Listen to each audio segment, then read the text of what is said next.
আসসালামু আলাইকুম সকল ক্রিপ্টো লাভার ভাইদের ওয়েলকাম করছি ক্রিপ্টোকারেন্সির আজকের মার্কেট আপডেট ভিডিওতে। তো গতকাল আপনারা সকলেই জানেন গতকাল আমাদের এফওএমসি মিটিং ছিল এবং সেখান থেকে 25 বিপিএস রেটে একটা রেট কাট করা হয়েছে। তো এটা আমাদের এক্সপেক্টেড ছিল এবং গতকাল রাত 12:30টার দিকে আমাদের এফওএমসি প্রেস কনফারেন্স ছিল যেখানে পাওয়েল দাদু ভাষণ দিয়েছেন। তো যেটা ছিল আমাদের জন্য খুবই গুরুত্বপূর্ণ। তো আজকের ভিডিওতে গতকাল অ্যাকচুয়ালি জেরোম পাওয়েল এর ভাষণে কি বলার চেষ্টা করলো এবং আগামী দিনে মার্কেট কেমন রিঅ্যাক্ট করতে পারে এগুলো নিয়ে আজকে আমরা অ্যানালাইসিস করার চেষ্টা করব। কারণ আমাদের এই বছর আরো ২ টা এফওএমসি মিটিং রয়েছে। আমাদের পাওয়েল দাদুর কিন্তু বক্তব্য আসলে ইমপ্যাক্ট করবে অবশ্যই। তো ভিডিও শুরু করার আগে একটি ডিসক্লেমার, এই ভিডিওটি শুধুমাত্র একটি এডুকেশনাল ভিডিও, কোনো ফাইন্যান্সিয়াল অ্যাডভাইস নয়। সুতরাং ভিডিও থেকে কিছু শেখার চেষ্টা করেন। অ্যান্ড আবারও বলছি, এই ভিডিওটি শুধুমাত্র একটি এডুকেশনাল ভিডিও। অ্যান্ড আমাদের টেলিগ্রাম চ্যানেলটিতে যারা জয়েন করেননি, ডিসক্রিপশন বক্সে টেলিগ্রাম চ্যানেলের লিঙ্ক দেওয়া থাকবে, সেখান থেকে জয়েন করে নেবেন। বিকজ আমি এখানে বিভিন্ন ধরনের ফান্ডামেন্টাল নিউজ যেগুলো আসলেই মার্কেটকে ইমপ্যাক্ট করতে পারে সেগুলো কিন্তু ইনস্ট্যান্ট উঠে আসার সাথে সাথে আমি শেয়ার করে থাকি। তো এখানে গতকাল আমি কিন্তু ২০২০ থেকে একদম ২০২৫ পর্যন্ত কবে রেট কাট হয়েছে নাকি রেট আরো বৃদ্ধি করেছে সমস্ত একটা ডাটা আপনাদের মাঝে শেয়ার করে দেওয়ার চেষ্টা করেছিলাম, যাতে আপনারা সেগুলো চার্টের সাথেও মিলাতে পারেন যে রেট কাট হলে অ্যাকচুয়ালি মার্কেট কেমন রিঅ্যাক্ট করে। অ্যান্ড রেড কার্ড 25 বিপিএসে হয়েছিল। আমি একদম ইনস্ট্যান্ট একদম 12:30টার দিকে ইনস্ট্যান্ট আপনাদের জানিয়ে দেওয়ার চেষ্টা করেছিলাম। ঠিক আছে? তো এই সমস্ত নিউজগুলো পেতে অবশ্যই আমাদের টেলিগ্রাম চ্যানেলে আপনারা জয়েন থাকবেন। ডিসক্রিপশন বক্সে টেলিগ্রাম চ্যানেলের লিঙ্ক দেওয়া থাকবে। অ্যান্ড আজকে আমাদের মূল ভিডিও তো ম আ আ আমরা ১ম এ যে বিষয়টা নিয়ে আলোচনা করব যে ফেড চেয়ার জেরোম পাওয়েল অ্যাকচুয়ালি কি বলার চেষ্টা করেছে গতকাল। তো ১ম যে বিষয়টা তিনি বলার চেষ্টা করেছে অ্যাকচুয়ালি যে আমাদের শ্রম বাজারের দুর্বলতা। তো চাকরি আসলে বৃদ্ধি কম হচ্ছে এবং কর্মসংস্থানের সুযোগ কিন্তু কমে যাচ্ছে। অর্থাৎ বেকারত্ব কিছুটা বেড়েছে। আ তিনি কিন্তু এই যে ভাষণটা দিয়েছিলেন, এই যে বক্তব্যটার মাধ্যমে কিন্তু এই জিনিসটা কিন্তু ইন্ডিকেট করেছেন। তো এই বক্তব্যের আসলে মূল ভাবটা কি? এর বক্তব্যের মূল ভাব হলো চাকরি বাজারে দুর্বলতা আসলে অ্যাকচুয়ালি আ আম ফেড চেষ্টা করে রেট কাট করার, যাতে পরবর্তীতে আসলে অর্থনীতি চাঙ্গা হয়। ঠিক আছে? তো নেক্সট যেই বিষয়টা নিয়ে তিনি বলার চেষ্টা করেছেন অ্যাকচুয়ালি মূল্যস্ফীতি নিয়ে, ইনফ্লেশন নিয়ে তিনি কিছুটা বলার চেষ্টা করেছেন। আ যে এখনো কিছুটা আসলে কিছু বেশি ইনফ্লেশন রয়েছে। ঠিক আছে? তবে আসলে ইনফ্লেশন এখনো রয়েছে, তবে রেকর্ড হারে এটা বাড়ছে না। ঠিক আছে? তো ট্যারিফের কারণে আসলে ইনফ্লেশন বেড়ে যাওয়ার একটা আশঙ্কা অ্যাকচুয়ালি তিনি করা আরম্ভ করেছেন। অ্যান্ড এখানে আপনারা দেখতে পারবেন যে ফেড চেয়ার জেরোম পাওয়েল বলেছেন অর্থনীতি ধীরগতি হয়ে গেছে। ঠিক আছে? এর মূল ভাব হলো যদি অর্থনীতি অ্যাকচুয়ালি ধীরগতি হয় অ্যান্ড ইনফ্লেশন অর্থাৎ মুদ্রাস্ফীতি যদি কমে, বাড়লে হবে না, যদি কমে সেক্ষেত্রে ফেড থেকে কিন্তু সুদের হার অর্থাৎ রেট কাট আসলে করার সম্ভাবনা থাকে। কিন্তু যদি মুদ্রাস্ফীতি অর্থাৎ ইনফ্লেশন বেড়ে যায়, সেক্ষেত্রে কিন্তু আসলে রেট কাট করা সম্ভব হয় না। যদি আপনারা এখানটাতে দেখেন, ফেড চেয়ার আরো বলেছেন আ যে মোটামুটি এই যে এখানে দেখুন জেরোম পাওয়েল বলেছেন যে ফেডারেল রিজার্ভ সুদের হার কমানোর বিষয়ে দ্রুত পদক্ষেপ নেওয়া প্রয়োজন বোধ করে না। তো এইটা দেখে আপনারা মনে করতে পারেন যে এখানে নেগেটিভ টিউন দিয়েছে ফেড চেয়ার জেরোম পাওয়েল আসলে আ নেগেটিভ কথাবার্তা বলেছেন। কিন্তু অ্যাকচুয়ালি ভাই যদি একটু ঠান্ডা মাথায় ভাবেন সেক্ষেত্রে এটা কোনো নেগেটিভ নিউজ নয়। বিকজ তিনি আসলে লোকটাই এরকম। তিনি প্রিভিয়াস আসলে যত এফওএমসি মিটিং আপনারা যদি একটু ঘাটার চেষ্টা করেন, সেখানেও কিন্তু তিনি একই কথা বলেছেন যে আসলে ফেডারেল রিজার্ভ যে সুদের হার কমানোর বিষয়ে দ্রুত পদক্ষেপ নিবে না, প্রয়োজন বোধ করে না। এগুলো কিন্তু প্রিভিয়াসও তিনি বলার চেষ্টা করেন। তো অ্যাকচুয়ালি তিনি এটা বলবেন অত্যন্ত স্বাভাবিক একটা বিষয়। তিনি এসে বলে দিবেন না যে, "ভাই আগামীতে আরো ২ টা, আরো ৩ টা, ৫ টা রেট কাট আমরা করব 50 বিপিএস, 100 বিপিএস এ।" তো এইগুলো কখনোই তিনি বলে দেবেন না। তিনি সিম্পলি যেটা বলার সেটা কিন্তু তিনি বলেছেন যে যদি সবকিছু ঠিকঠাক থাকে, ইনফ্লেশন যদি না বাড়ে, সেক্ষেত্রে হয়তোবা ফেড চেয়ার পরবর্তীতে দেখতে পারে। ঠিক আছে? ভেবে দেখবে। অর্থাৎ মানে ডাটার উপরে ডিপেন্ড করবে এটাই কিন্তু তার মূল বক্তব্যতে এই জিনিসটা উঠে এসেছে। তো আমরা বুঝতে পারলাম যে আগামী দিনে আসলে রেট কাট সম্পূর্ণটাই ডিপেন্ড করবে ইনফ্লেশন রেটের উপরে। ঠিক আছে? যদি ইনফ্লেশন রেট কমে সেক্ষেত্রে আমাদের রেট কাটের চান্স বেড়ে যাবে। আর যদি ইনফ্লেশন বেড়ে যায় সেক্ষেত্রে আমরা রেট কাটের চান্স কিন্তু অতটা এক্সপেক্ট করতে পারবো না। সুতরাং আগামী দিনে আমাদের সিপিআই ডাটার উপর অত্যন্তভাবে নজর রাখতে হবে। ঠিক আছে? তো খুব একটা বেশি নেগেটিভ তিনি আসলে বলেননি। অ্যান্ড আপনারা অলসো যদি পলি মার্কেটে আসেন, সেই ক্ষেত্রে ভাই স্পষ্ট দেখতে পাচ্ছেন অক্টোবর এর ২৯ তারিখে আমাদের নেক্সট এফওএমসি মিটিং রয়েছে এবং সেইখান থেকে রেট কাট হওয়ার চান্স 25 বিপিএসে ৮২%। বুঝতেই পারছেন সকলে আরো রেট কাট কিন্তু এক্সপেক্ট করছে। অ্যান্ড 50 বিপিএসে 5% নো চান্স রয়েছে। 14% এর কাছাকাছি। আগামী দিনে আমাদের পিপিআই ডাটা, সিপিআই ডাটা এগুলোর ডাটা, জবলেস ক্লেম এই সমস্ত ডাটাগুলো থেকে যা উঠে আসবে, জিডিপি ডাটা, এগুলো ডাটা আমাদের সম্পূর্ণটাই এনালাইসিস করতে হবে। ঠিক আছে? সম্পূর্ণ এনালাইসিস করলে কিন্তু আমরা বুঝতে পারবো আগামী দিনে রেট কাট হবে কিনা। অ্যান্ড ডিসেম্বরে যে রেট কাটটা রয়েছে এখানেও আপনি দেখতে পাচ্ছেন ডিসেম্বরের ১০ তারিখে ৭২% এর মতো স্টিল চান্স রয়েছে। অ্যান্ড 50 বিপিএস এ 7% এর মতো কিন্তু চান্স রয়েছে। তো আগামী দিনে আরো ২ টা রেট কাট আমরা এক্সপেক্ট করতে পারি যেমনটা আমাদের ২০২৪ সালে হয়েছিল। তো এরকম যদি হয় সেক্ষেত্রে আমাদের কোয়ার্টার 4 কিন্তু দারুণ একটা সময় কাটার একটা সম্ভাবনা রয়েছে। ফান্ডামেন্টাল পার্ট, এখন আমরা টেকনিক্যাল পার্টে যাব। যদি আমরা আ ক্রিপ্টো ফিয়ার এবং গ্রিড ইনডেক্সে আসি, নিউট্রাল পজিশনে রয়েছে। ভলিউম একদম বেড়ে গেছে। দেখুন ভলিউম বেড়ে গেছে। ঠিক আছে? 48% এর মতো ভলিউম বেড়ে গিয়েছে। অ্যান্ড অলসো যদি দেখেন আমাদের বিটকয়েন সামান্য কিছু সেলিং এসেছে সম্ভবত। ইথেরিয়ামও কিন্তু তাই। ঠিক আছে? অ্যান্ড যদি আমরা লিকুইডেশন হিট ম্যাপে দেখি সেক্ষেত্রে এটা আমাদের ১ সপ্তাহে, ঠিক আছে? সেক্ষেত্রে দেখতে পারবেন উপরের দিকে লিকুইডিটি কিন্তু ক্লিন করতে গিয়েছে অ্যান্ড নিচের দিকে কিন্তু ভাই এই যে সুইং লোর নিচে কিন্তু লিকুইডিটি রয়ে গেছে, মানুষের স্টপ লস রয়ে গেছে। তো শর্টার টাইম ফ্রেমে যদি এই সমস্ত স্টপ লস গুলো নেয় তারপরও আমাদের খুব একটা ঘাবড়ানোর কোনো কিছু নেই। কিন্তু অ্যাকচুয়ালি মার্কেটের বায়াস আমাদের কোয়ার্টার 4 এ উপরের দিকেই থাকার সম্ভাবনা রয়েছে। অ্যান্ড ক্রিপ্টো বাবলে আসলে আপনারা দেখতে পারবেন যে বেশ কিছু কয়েন ভালো পারফরম্যান্স করা আরম্ভ করেছে। লাইক ভেট, লাইক এভাক্স।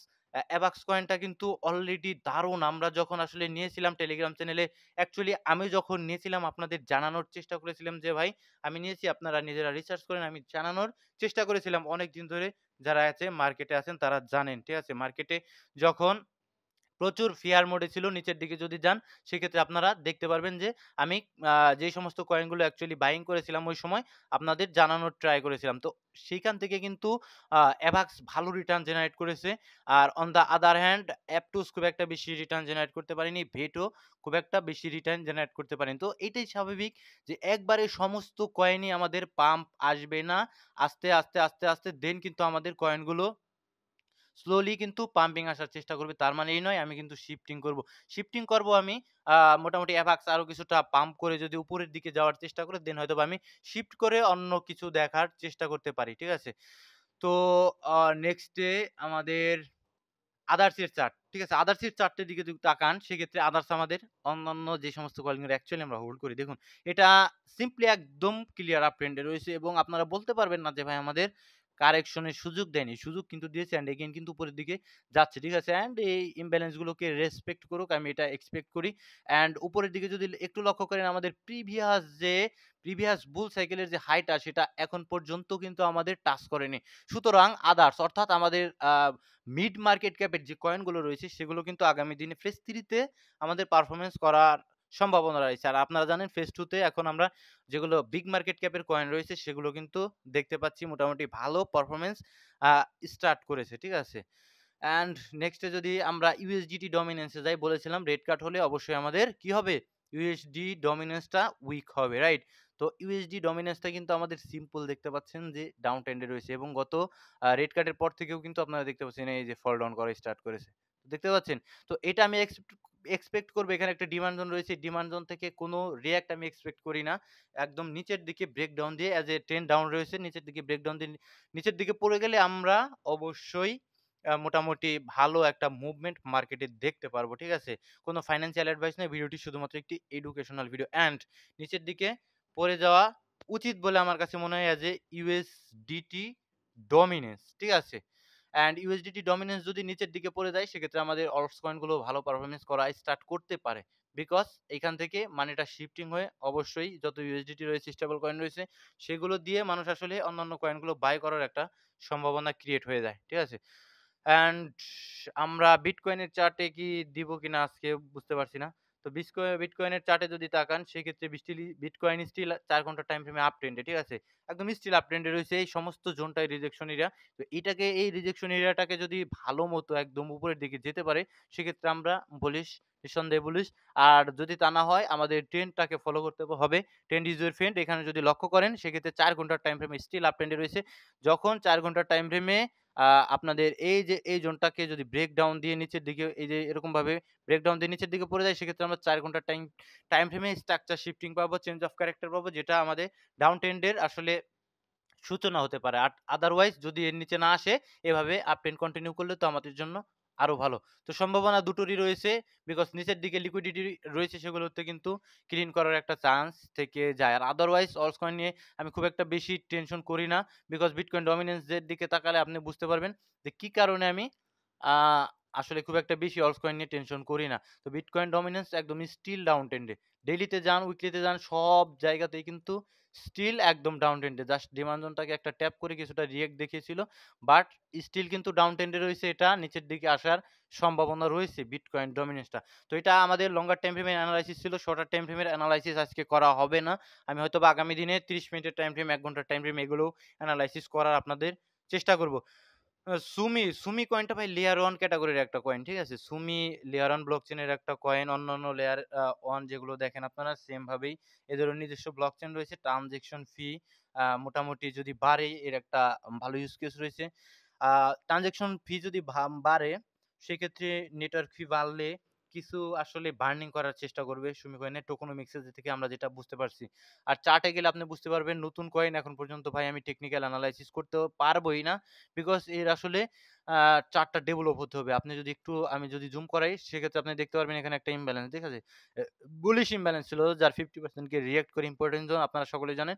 একটা ভালো মুভমেন্ট দেখানো আরম্ভ করেছে এন্ড উপরের দিক থেকে লিকুইডিটি সুইপ করেছে।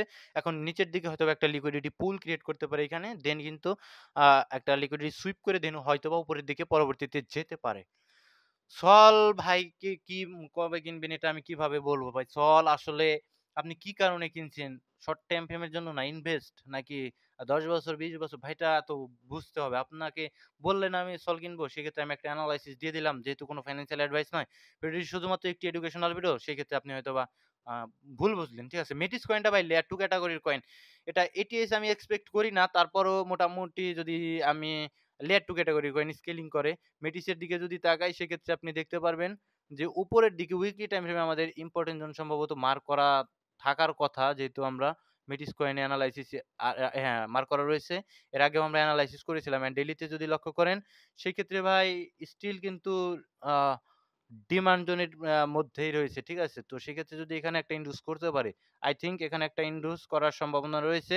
সেক্ষেত্রে লিকুইডিটি সুইপ করে আমাদের এই যে মেইন যে ডিমান্ড জোনটা রয়েছে এইখানটাতে টাচ করে হয়তোবা উঠার একটা সম্ভাবনা যে আমার কাছে মনে হয়। জেডকেসি ভাই জেডকেসি তো সম্ভবত লেয়ার 2 সম্ভবত সেম লাইক ম্যাটিক, জেডকে রোল আপনি কাজ করে। জেডকেসিং, স্টেকনেট, লাইনা এই সেম ক্যাটেগরির কয়েন, ঠিক আছে? সেক্ষেত্রে নতুন কয়েন ভাই মার্কেটে স্ট্রাকচার ডেভেলপ হতে দেন সেক্ষেত্রে পরবর্তীতে বোঝা যাবে। তো সকলে বুঝতেই পারলেন যে আসলে ফেড চেয়ার জেরোম পাওয়েল আসলে সারমর্মে কি বুঝিয়েছেন। তো সকলে ভালো থাকবেন অ্যান্ড টেলিগ্রাম চ্যানেলে জয়েন থাকার চেষ্টা করবেন। এখানে বিভিন্ন ধরনের নিউজ আমি শেয়ার করে থাকি। এখানে একটা দেখুন গতকালকে ভাই এই সমস্ত ট্রিক্স আমি ভিডিওর শেষে দেওয়ার চেষ্টা করি সবসময়। দেখুন, গতকাল সিম্পলি আমাদের CZ বাইন্যান্স একটা কয়েন নিয়ে কিন্তু পোস্ট করেছিল। আমি যদি টুইটারে যাই সেক্ষেত্রে আপনারা দেখতে পারবেন একদম CZ এর ভেরিফাইড টুইটার অ্যাকাউন্ট। তো সেই কয়েনটা কিন্তু আমরা ছিলাম ব্যস্ত। আপনারা সকলেই ব্যস্ত ছিলেন যে আমাদের রেড কার্টের নিউজগুলো নিয়ে। সেক্ষেত্রে আমাদের আসলে লোডিং হচ্ছে টুইটারে। তো সেক্ষেত্রে আপনারা কি করবেন? এই সমস্ত যারা আসলে অ্যাকচুয়ালি ক্রিপ্টো নিয়ে থাকে বড় যারা ইনফ্লুয়েন্সার রয়েছে তাদের আসলে অ্যাকাউন্ট গুলো ফলো করবেন অ্যান্ড সেই সাথে নোটিফিকেশনটা অন করে দেওয়ার চেষ্টা করবেন যাতে তারা কখন কি আপডেট দেয় সেগুলো আপনারা স্পষ্ট আপনাদের চলে আসে। তো তারা একদম এটা আমি একটু দেখানোর চেষ্টা করি। এখানে সিজেট কিন্তু একটা কয়েন নিয়ে বলার চেষ্টা করেছে well done good start keep building. তো ১৭ সেন্টের আশেপাশে কিন্তু দাম ছিল। অলমোস্ট সেটা যদি আপনি একটু লক্ষ্য করতেন ডেস্কে আছে। কোন সেন্ট্রালাইজ এক্সচেঞ্জে আসলে এখন পর্যন্ত আসেনি। সেক্ষেত্রে কিন্তু আপনি বুঝতেই পারতেন যে কয়েনটা আসলে অ্যাকচুয়ালি কাজ কি Astra প্রোটোকল এই কয়েনটা হাইপার লিকুইডিটির মতো সেম ভাবে ডিসেন্ট্রালাইজ এক্সচেঞ্জ এদের ফিউচার ট্রেডিং করা যায়। লেভারেজ দিয়ে ট্রেডিং করা যায়, ডেলিভারস ট্রেডিং করা যায়। সেম লাইক ইউজ কেস আমাদের কিসের মতো বলেন? আমাদের হাইপার লিকুইডিটির মতো। ঠিক আছে? হাইপার লিকুইড যে হাইপ কয়েনটা আছে, ঠিক আছে? তার মতো। তো সেক্ষেত্রে কয়েনটা একদম সিজেট আসলে বলার সাথে তারপর থেকে কিন্তু ১৭ সেন্টের আশপাশে ছিল। এখন কিন্তু স্টিল অনেক উপরে চলে গিয়েছে। সেক্ষেত্রে আপনাকে যদি একটু দেখানোর চেষ্টা করি, সেক্ষেত্রে আপনারা বুঝতে পারবেন। এই কারণে আমি বারে বলি ভাই আপনারা এই যে দেখুন ৬১ সেন্টের আশেপাশে প্রাইস চলে গেছে। মার্কেট ক্যাপ ১ বিলিয়নের উপরে হয়ে গেছে। তো নিউজ গুলো যদি আপনারা ফলো রাখতে পারেন, সেক্ষেত্রে হয়তোবা আগামী দিনে আপনারা আসলে ক্রিপ্টোকারেন্সি মার্কেট সম্বন্ধে জানতে পারেন। তো এই সমস্ত নিউজগুলো পেতে অবশ্যই যেগুলো আমি ইনস্ট্যান্ট পাবো সেগুলো অবশ্যই আমি জানিয়ে দেওয়ার চেষ্টা করব আমাদের টেলিগ্রাম চ্যানেলে। ডিসক্রিপশন বক্সে টেলিগ্রাম চ্যানেলের লিঙ্ক দেওয়া থাকবে। সকলে ভালো থাকবেন, সুস্থ থাকবেন। আর এই ভিডিওটি শুধুমাত্র একটি এডুকেশনাল ভিডিও, কোনো ফাইন্যান্সিয়াল অ্যাডভাইস নয়। Educational video.